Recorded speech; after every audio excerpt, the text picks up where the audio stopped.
Selamat siang Bapak Ibu sekalian, Oma Opa yang kami kasihi. Selamat berjumpa meskipun kita hanya berjumpa melalui online seperti ini, tapi kita patut bersyukur karena kita dapat kembali melaksanakan kebaktian persekutuan lansia pada hari ini. Oma-oma senang kan kalau kita bersekutu? Senang. Ya, untuk itu kita bangkit berdiri, kita memuji Tuhan dari Kidung Jemaat nomor 64. Satu ayat saja.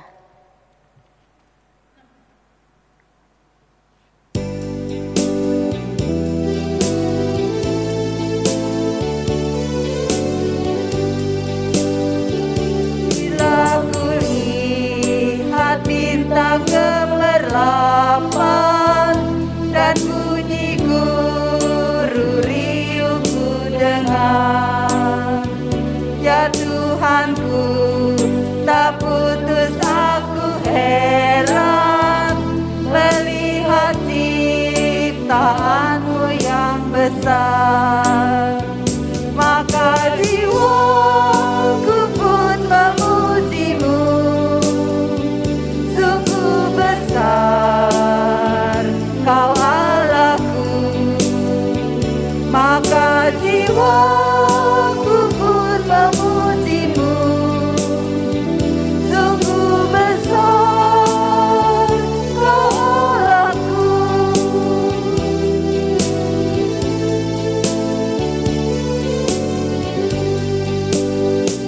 Ya Tuhanku, apabila ku renungkan pemberian-Mu dalam menebus, ku tertegun bagiku dicurahkan oleh Putra-Mu darahnya kudus. Maka jiwaku pun memujimu, sungguh besar Kau Allahku. Maka jiwaku pun memujimu, sungguh besar Kau Allahku.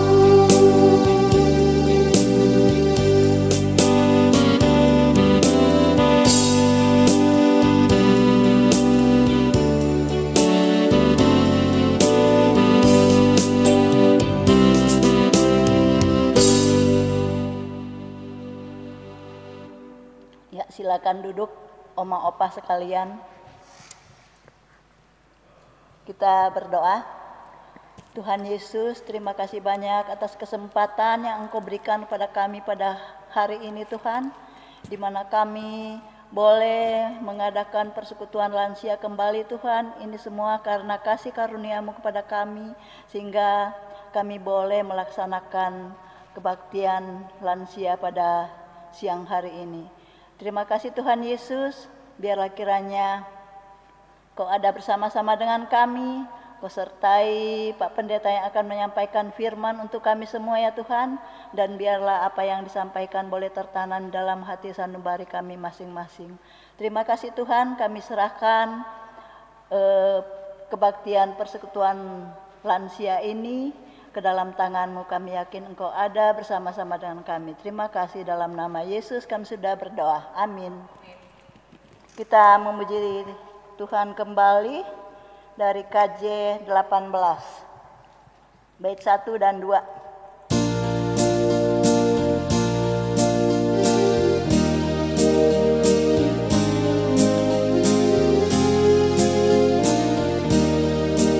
Allah hadir bagi kita dan hendak memberi berkat, melimpahkan kuasa Roh-Nya bagai hujan yang lebat. Dengan Roh Kudus-Nya Tuhan, umat-Mu berkatilah, baharui hati kami, oh curahkan kurnia.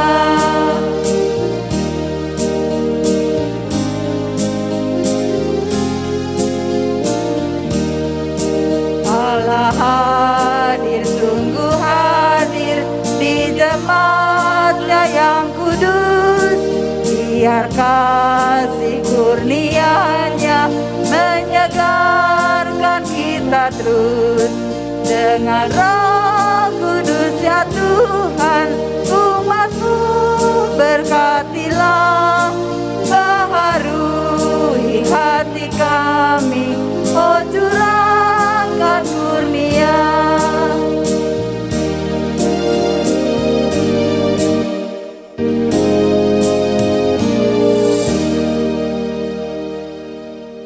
Kita membuka Alkitab kita. Yang bawa Alkitab boleh membukanya dari Mazmur 11. Mazmur 11. Kita membacanya berbalasan, saya membaca yang menjorok ke luar, Bapak Ibu yang menjorok ke dalam.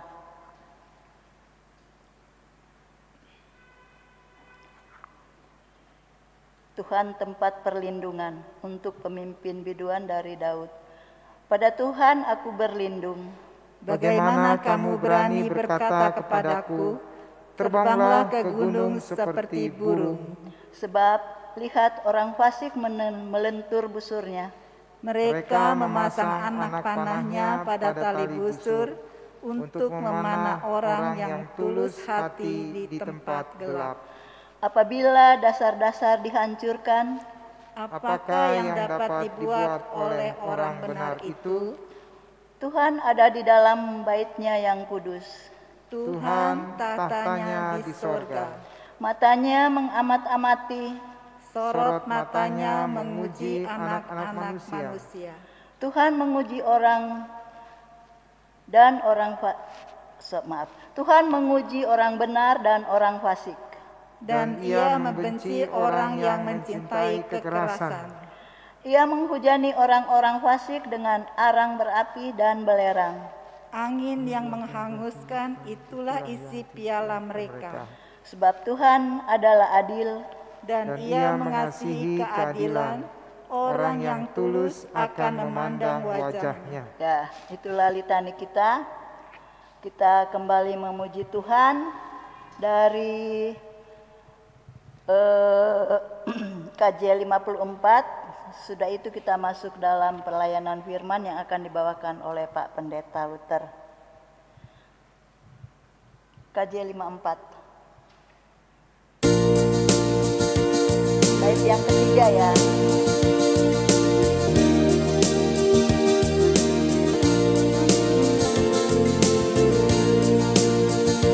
Yang dapat memecahkan segala hati keras, yang mencurahkan hidup di hati yang lemah, yang menyembuhkan luka, mujarab obatnya, yaitu firman Allah penuh anugerah.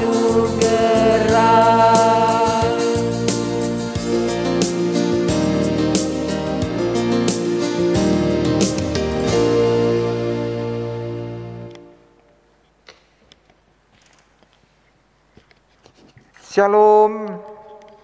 Halo. Ya, sekarang kita akan masuk dalam pemberitaan firman.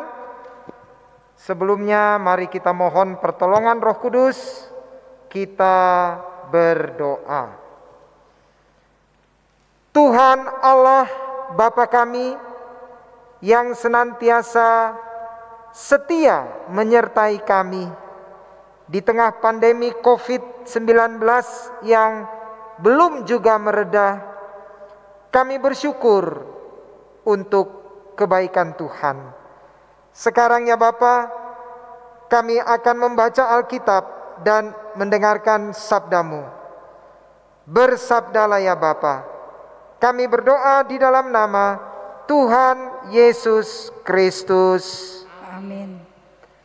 Pembacaan Alkitab kembali saya akan ambil dari Mazmur 31.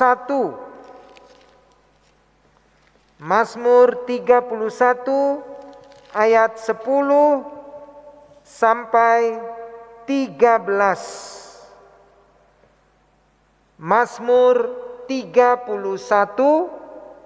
ayat 10 sampai 13.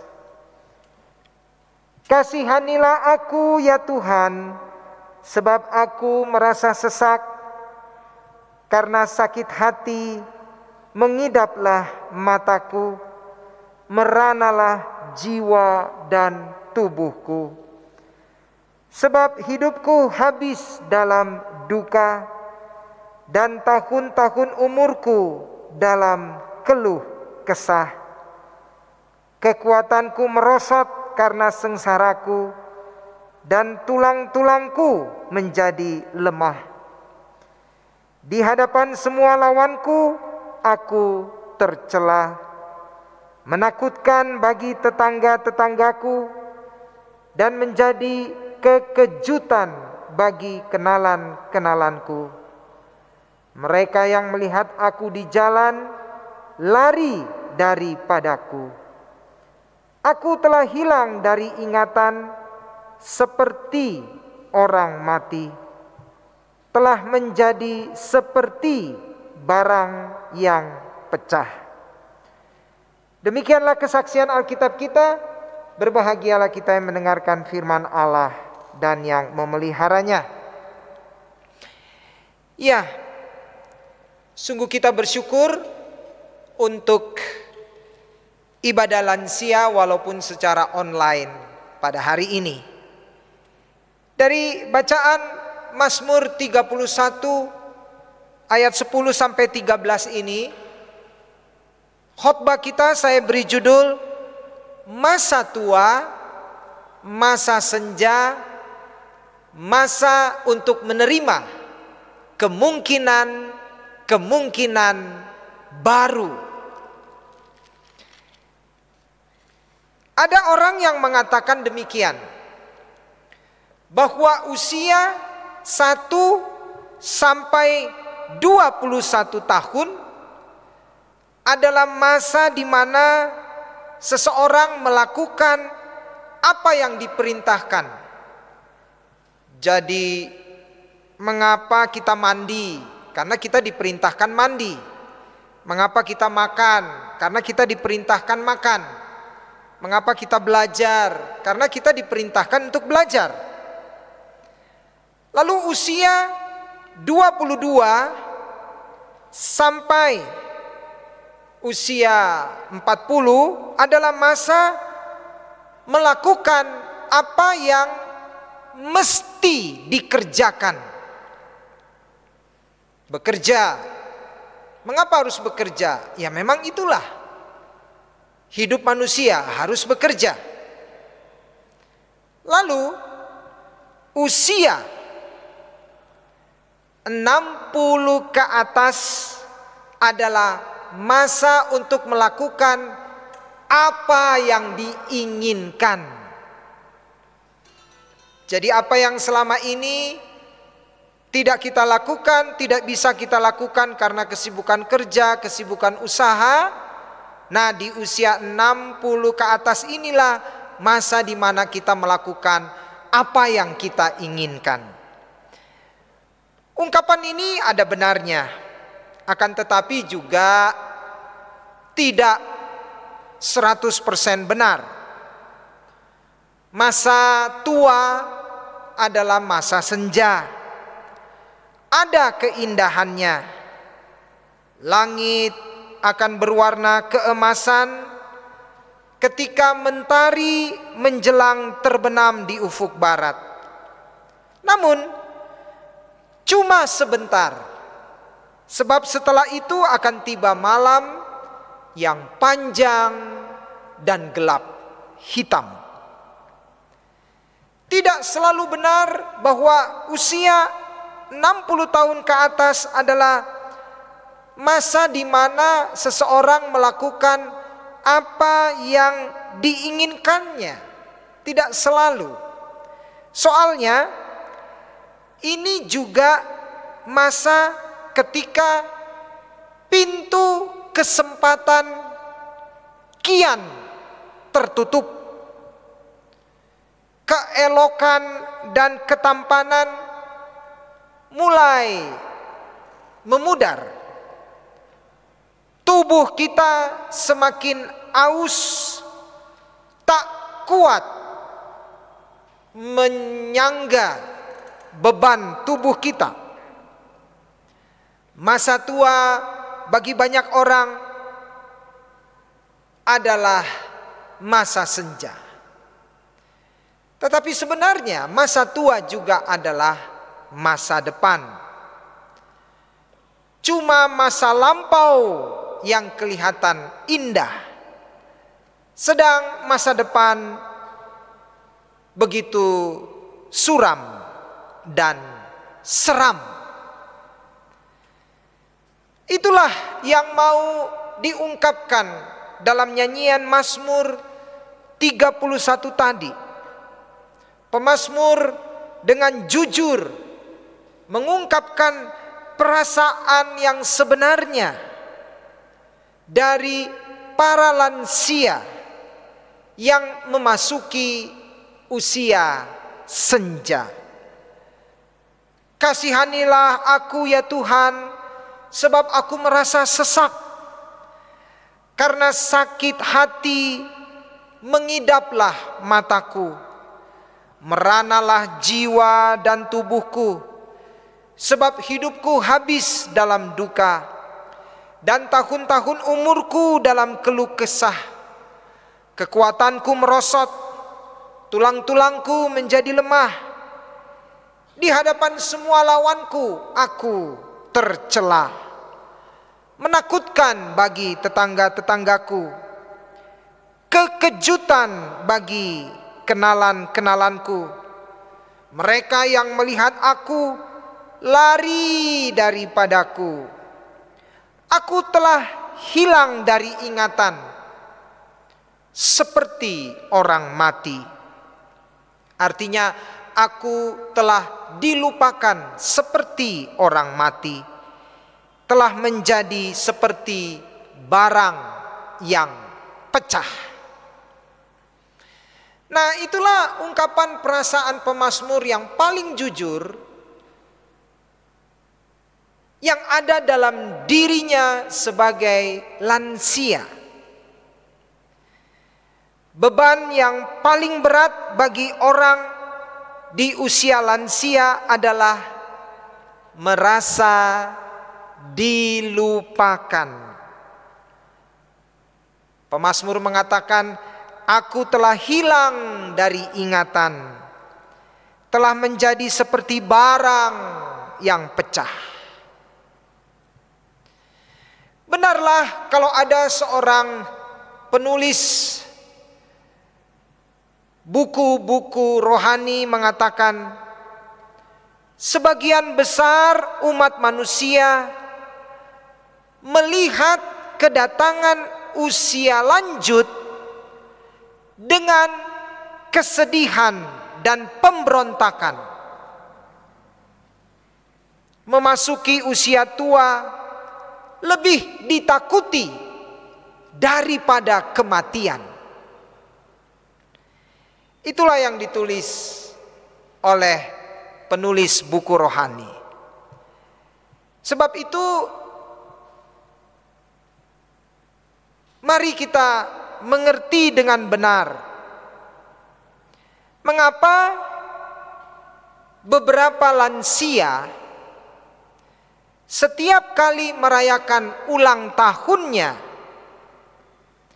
ketika orang-orang datang bernyanyi panjang umurnya, panjang umurnya,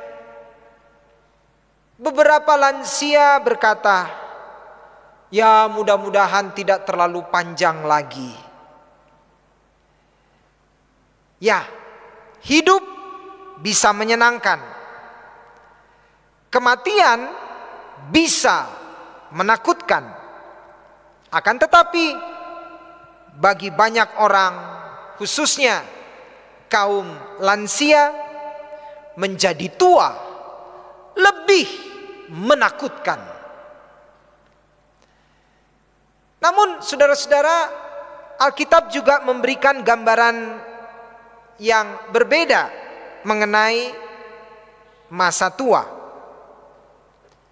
Mari kita belajar dari tokoh Ayub. Kita semua tahu ya tokoh Ayub. Saya tidak tahu persis berapa umur Ayub.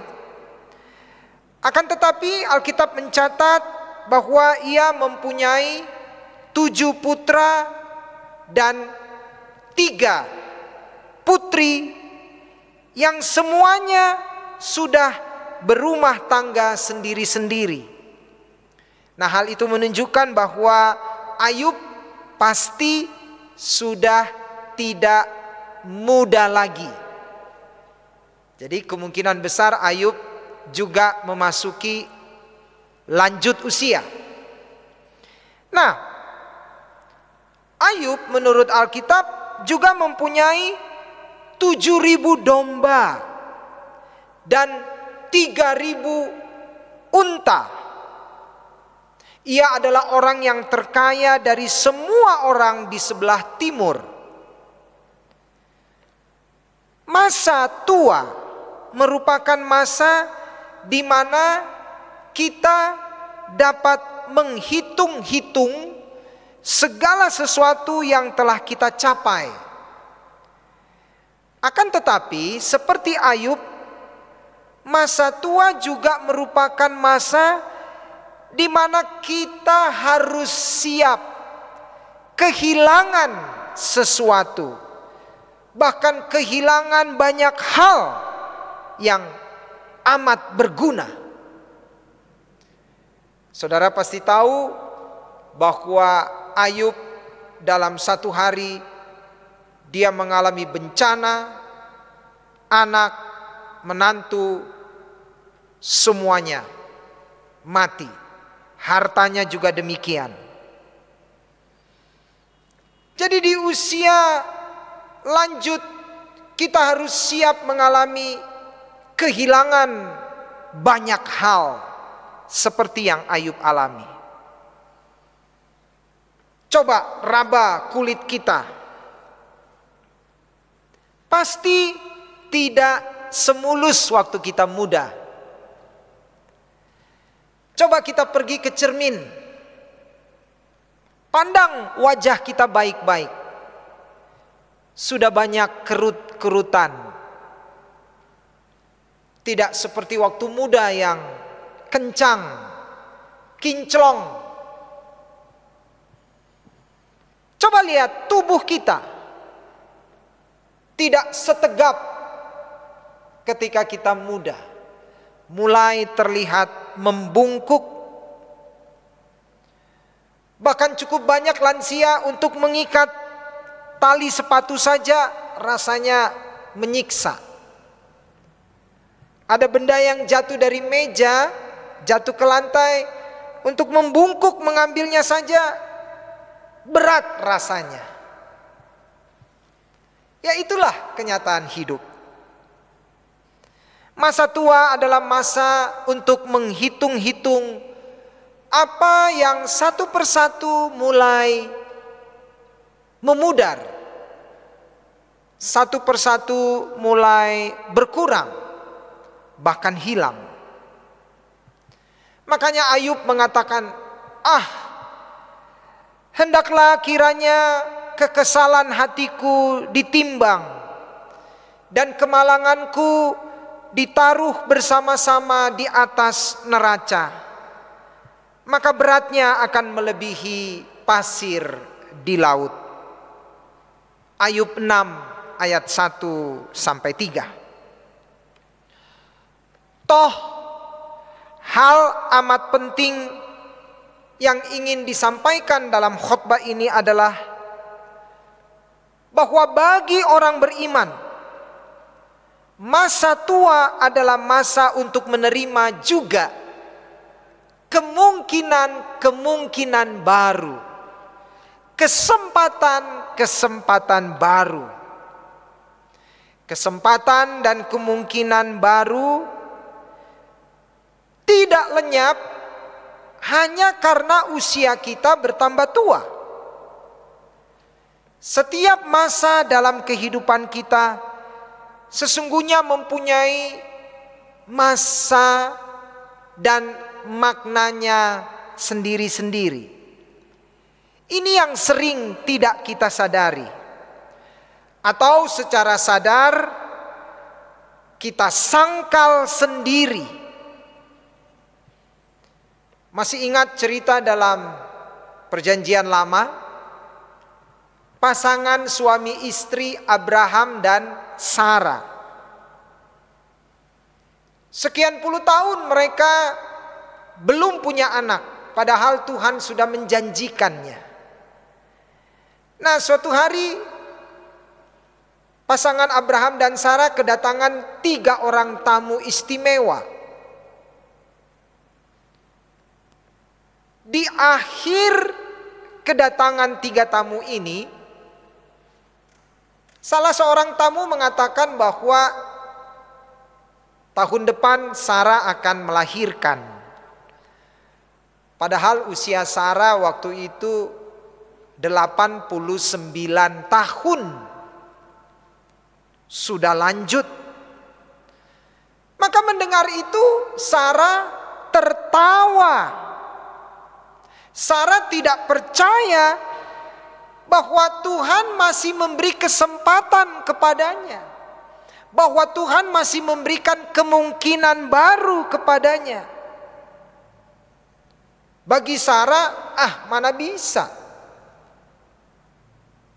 Makanya dia tertawa, mustahil. Tidak mungkin masa tua, masa di mana masih ada kesempatan dan kemungkinan baru. Tapi Sarah lupa bahwa dalam hidup ini selalu ada kesempatan dan kemungkinan baru. Masa tua bukanlah masa untuk menanti kematian. Masa tua adalah masa di mana setiap hari kita menantikan kesempatan dan kemungkinan baru. Masih ingat dalam Perjanjian Baru, seorang anggota Mahkamah Agama namanya Nikodemus, seorang yang sudah lanjut usia. Nah, suatu hari pada malam hari dia datang kepada Yesus. Lalu terjadilah percakapan dalam Injil Yohanes pasal 3. Percakapan Nikodemus dan Yesus. Lalu Yesus menyampaikan kepadanya bahwa ia harus dilahirkan kembali. Nikodemus yang sudah lanjut usia mengatakan, tidak mungkin. Masakan saya yang sudah tua ini harus masuk ke dalam rahim ibuku. Ibuku sendiri sudah meninggal. Enggak mungkin. Kalaupun ibuku hidup, enggak mungkin aku yang sudah tua ini masuk ke dalam rahim ibuku lalu dilahirkan kembali. Nah, perhatikan. Yesus Tuhan kita menyampaikan kepada Nikodemus bahwa di usianya yang sudah senja, di usianya yang sudah tua, Tuhan masih memberi kesempatan baru. Tuhan masih memberi kemungkinan baru kepadanya. Yaitu apa? Menjadi manusia baru, ciptaan baru, dilahirkan kembali. Nah, karena itulah pada akhirnya semua terpulang juga kepada diri kita masing-masing. Bagaimana kita akan memanfaatkan dan menjalani hidup kita sebagai lansia. Apakah kita akan menjadikannya tetap bermakna, atau sekedar di usia lanjut ini kita jadikan sebagai masa senja yang segera berakhir, yang segera sirna, dan karena itu untuk apa berbuat sesuatu yang berguna lagi?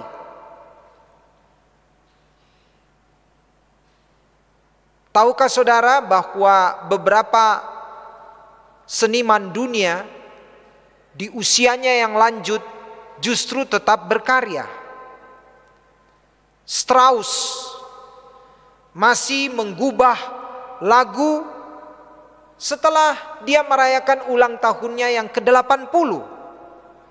Dia menggubah lagu, dan lagu-lagunya sampai hari ini masih terus dimainkan oleh orkestra.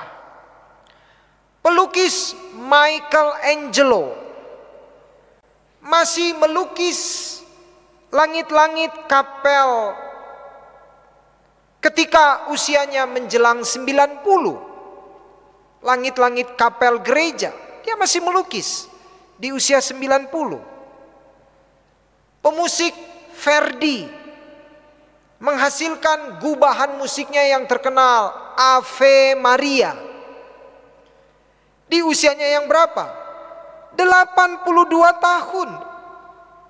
Dan masih banyak contoh lagi. Nah, karena itulah di akhir khotbah ini saya mengajak kita mendengarkan tulisan dari sebuah sajak yang indah mengenai bagaimana seseorang melihat masa tuanya sebagai sesuatu yang amat indah. Dia menulis begini: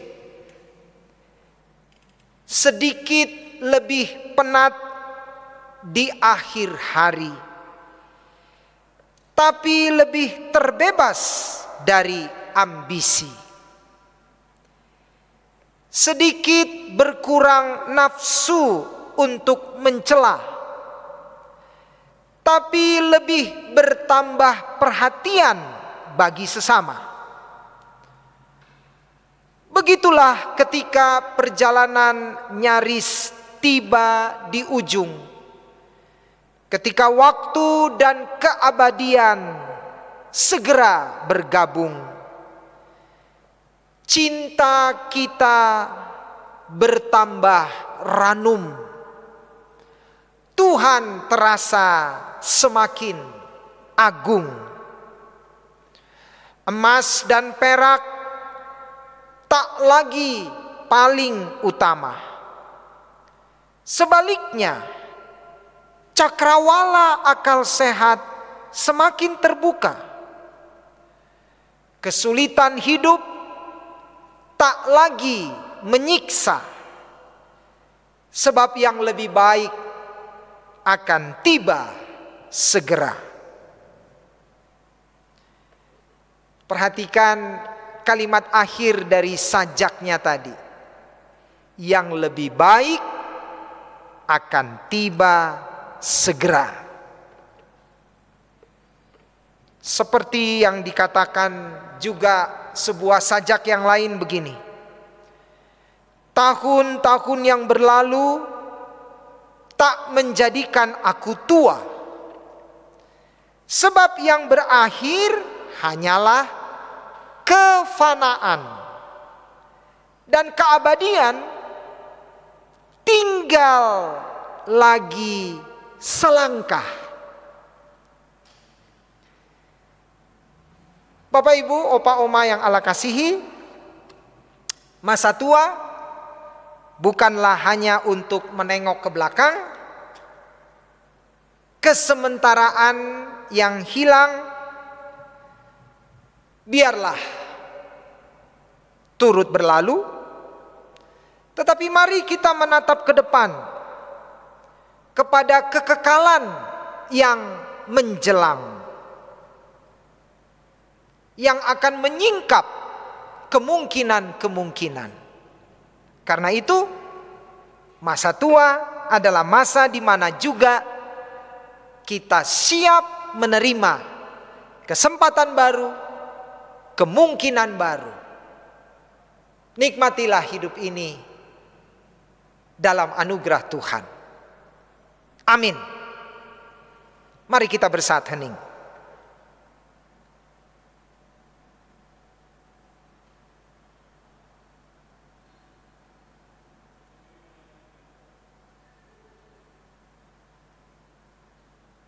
Amin. Mari kita naikkan doa syafaat.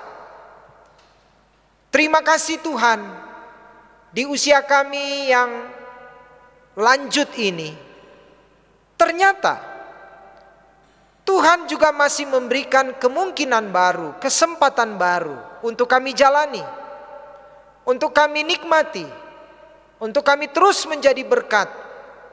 Semakin dekat kepada Tuhan, semakin bersyukur dalam segala hal. Terima kasih Bapa. Kami mohon berkat-Mu untuk komisi lanjut usia, para pengurus, supaya Tuhan senantiasa menganugerahkan sehati, sepikir, sepakat, semangat dalam melayani di tengah pandemi COVID-19 ini. Dan kami mohon dengan makin meredanya penyebaran virus corona ini, kami makin mempersiapkan diri untuk melaksanakan program pelayanan komisi lanjut usia dengan lebih baik, lebih teratur, dan kembali seperti semula. Kami sebagai anggota lansia, Tuhan berkati keluarga kami. Kalau ada pekerjaan, kalau ada usaha yang masih kami lakukan, berkati ya Tuhan sehingga berkat-Mu terus mengalir. Kalau ada tanggung jawab kepada anak, menantu dan cucu, mampukan kami untuk memenuhi tanggung jawab itu. Dan kami lakukan semuanya dengan sukacita, selalu bersyukur. Bapa, tambahkan juga kesehatan kami, supaya kami dapat terhindar senantiasa dari virus corona. Kami memiliki kekebalan tubuh yang lebih baik untuk dapat terhindar dari virus ini. Bapa, kami menyerahkan seluruh hidup kami dalam pengasihan-Mu, karena kami percaya Tuhan selalu baik bagi kami semua. Kami berdoa di dalam nama Tuhan Yesus Kristus. Amin. Amin.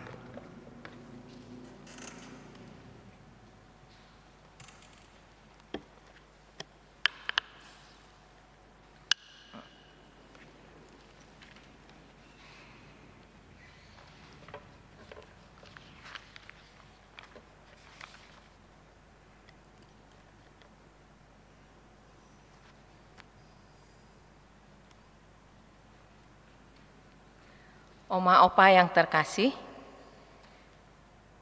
marilah kita memberi persembahan syukur kita dengan penuh kegembiraan. Kita mensyukuri kasih Allah dengan meneruskan berkat yang telah kita terima untuk pelayanan kasih bagi sesama kita. Saya akan membacakan nas dari Roma pasal 12 ayat 1. Karena itu, saudara-saudara, demi kemurahan Allah, aku menasehatkan kamu supaya kamu mempersembahkan tubuhmu sebagai persembahan yang hidup, yang kudus, dan yang berkenan kepada Allah.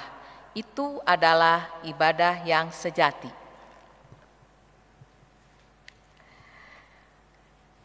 Oma opa yang terkasih, dapat memasukkan persembahan ke dalam kantong persembahan atau memberikan persembahan syukurnya melalui penatua atau pengurus wilayahnya masing-masing. Juga persembahan dapat ditransfer melalui rekening GKI Jaina Jakse di BCA dengan nomor rekening 181 30 30 181.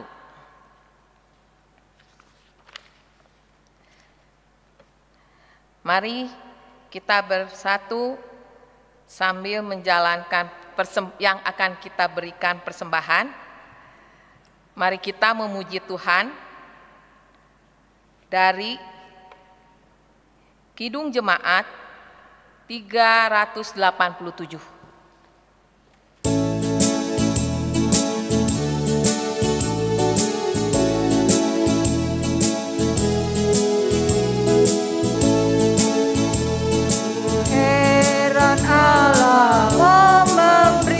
Rahmat-Nya padaku, dan Kristus sudi menebus yang hina bagaiku.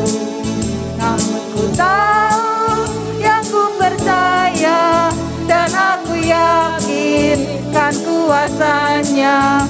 Dia menjaga yang ku taruhkan hingga harinya kelak. Yang kedua,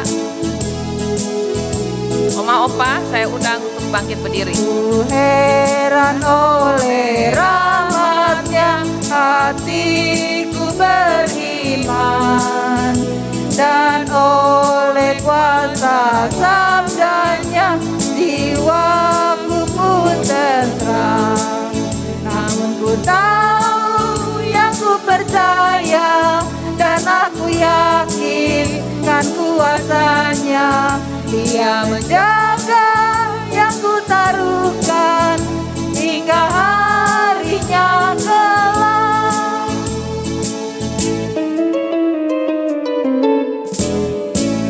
Mari kita bersatu dalam doa. Bapa Sorgawi, Tuhan semesta alam yang memelihara kehidupan melalui pekerjaan dan usaha yang Engkau berikan, sehingga berkat-Mu tetap mengalir. Kiranya Engkau berkenan menerima persembahan kami ini, dan sucikanlah. Biarlah kehidupan jemaat-Mu di tempat ini tetap Engkau peliharakan. Kami berdoa di dalam nama Tuhan Yesus Kristus. Amin. Sebagai nyanyian penutup, kami ambil dari Kidung Jemaat 415.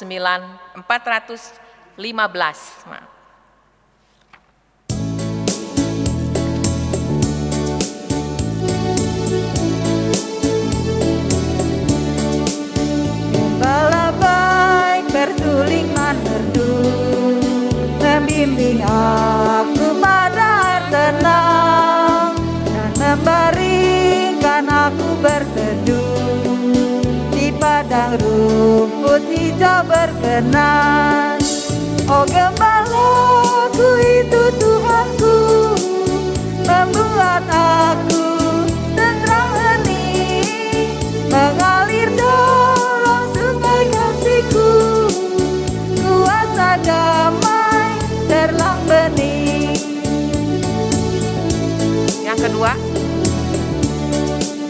kepada domba haus dan lesu, gembala baik memberikan air segar, ke dalam hati haus dan sendu, diberinya air hidup yang benar. Oh gembalaku itu Tuhanku, membuat aku tenteram hening, mengalir dalam sungai kasih-Ku,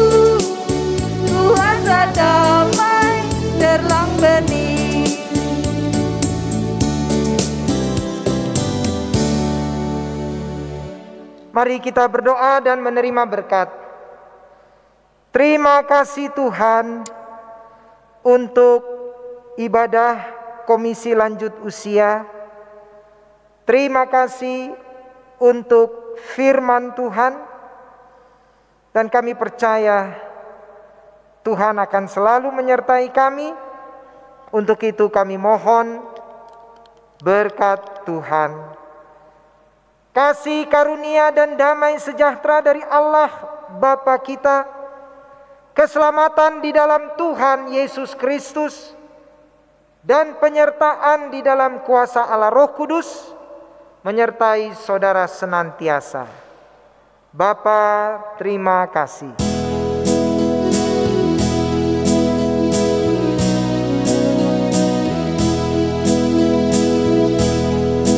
Bapa, terima kasih. Bapa, terima kasih.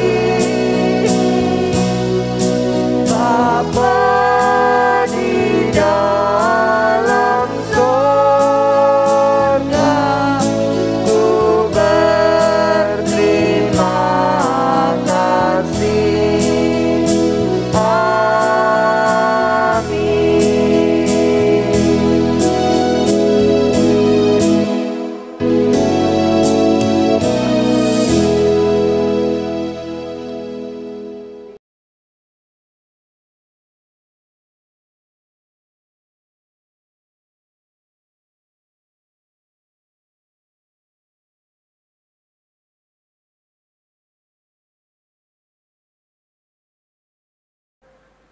Untuk kebaktian atau persekutuan lansia pada bulan depan, nanti kita lihat di warta ya, soalnya belum ditentukan. Makasih semua. Selamat siang. Selamat siang.